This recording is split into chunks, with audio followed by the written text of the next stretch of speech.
What's going on, guys? My name's Theoatrix and welcome to my complete 1 to 99 firemaking guide.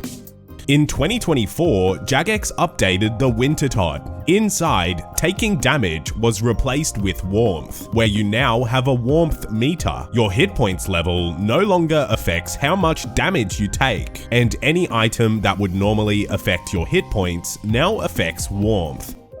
So why should you train your firemaking? Firemaking isn't the most useful skill, but it does unlock fire pits, which you can light for different boosts. The fire pit of eternal light can permanently light up certain caves, or the pit of unseasonal warmth removes the chilling effect near God Wars. Firemaking is a fast and easy skill to train, and it can be beneficial for early game Iron Men to train at the Wintertodt.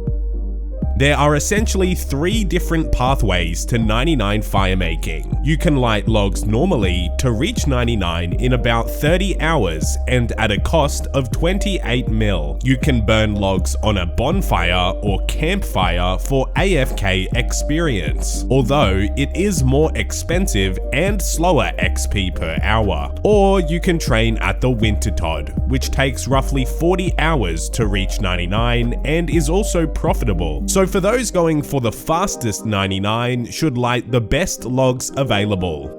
So now I'll show you the fastest way to level 99. These are the logs you'll need for the entire journey, and it's going to cost 28 mil. From level 1, I would recommend getting some firelighters, which will speed up your XP. Firelighters remove the wait time to light a log, very useful for low-leveled firemakers. Some notable locations to train firemaking are Varrock West Bank and the Grand Exchange. You can take out an inventory of logs at the Varrock West Bank, then teleport to Varrock and firemake a line all the way back to the bank and repeat. At the Grand Exchange, you can run a little bit west, then light fires until you're on the eastern side and bank and repeat. At max efficiency, you're going to get 520k XP per hour lighting redwood logs, which is very fast.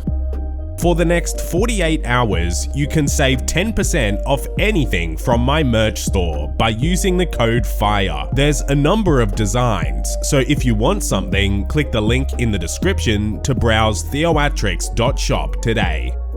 Next is bonfires, and these are firstly done by lighting a log, then using a log on the fire to create a forester's campfire. Then you can add logs to the fire for 1/3 of the regular firemaking XP. On the screen are all of the log quantities needed to reach 99. You can see that it's a lot more than regular firemaking, but it's also a lot more AFK. For every inventory of logs, you can AFK for around 70 seconds, which is a long time. Common places to train firemaking with campfires include the Grand Exchange or any other bank that lets you light a fire nearby.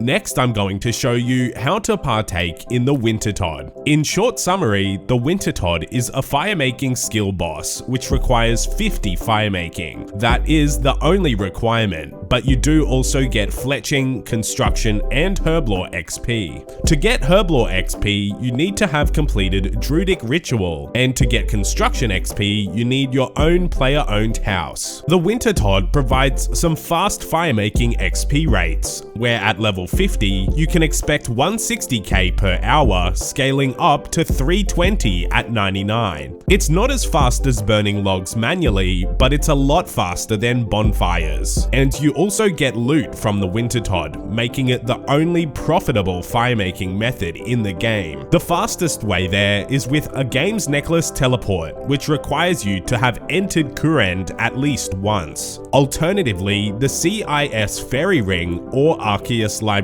teleports are also close by. For the Wintertodt, you need an axe, and if you have above 50 woodcutting, a steel axe has the same chopping rate compared to a rune axe. points. If your woodcutting level is lower than 50, you should use the best axe you can. You also need food for the Wintertodt, and every piece of food that heals at least 4 hit points will regenerate 35% of your warmth. This means food like cakes are an excellent option. You can also make rejuvenation potions within the activity, and each dose heals 30% warmth. You can simply make one before each game, or you can make a few and you'll be set for a few rounds. These don't require any banking, making them the most convenient way to regenerate warmth. In the starting area of the Wintertodt, there are some items you can get for free that you need while playing. Specifically, you should take a tinderbox, hammer, and a knife. You should also take vials if you're healing the Pyromancer. Within the Wintertodt, you'll also need to wear warm clothing to take less damage. You need 4 pieces of warm clothing to fully reduce the damage. All accounts can get the Clue Hunter outfit, and also the Christmas event rewards usually work as warm clothing, and there's a number of other options that work too. They're all on the screen now. So these are the possible attacks that the Wintertodt can do. There are 5 of them. The Wintertodt can attack the player with its cold throughout the fight. The amount of cold damage depends on how many braziers are actively lit, and it also depends on the overall hit points of the Wintertodt. The Wintertodt will occasionally break each brazier in the room. Whenever this happens, you must step 1 tile away from the brazier to avoid damage,